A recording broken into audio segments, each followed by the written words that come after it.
कथी के चटैया पापा बैठल बड़ा हो, हमरो के बैठवले बड़ा हो, हमरो के बैठवले बड़ा हो।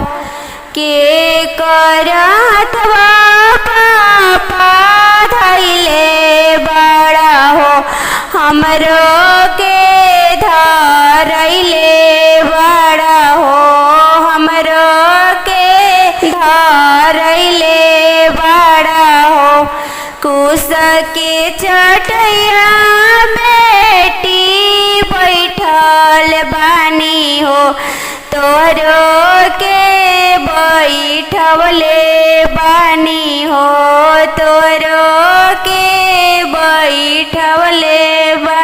दामाद के हथवा बेटी धैले बानी हो, तोरो के धरैले बानी हो, तोरो के धरैले बानी हो।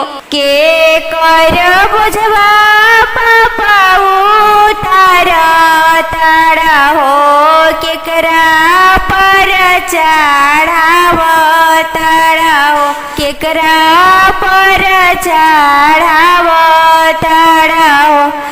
पापा के बुझवा बेटी उतारा तानी हो, दमदा बोझवा चढ़ाव तानी हो, दमदा बोझवा चढ़ाव तानी हो।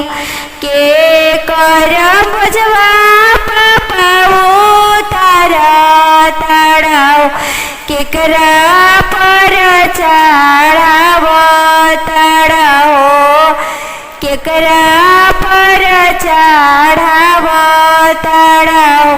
भैया के बुझवा बेटी उतारा तानी हो, दमदा बोझवा चढ़ाव तानी हो, दमदा बोझवा चढ़ाव तानी हो।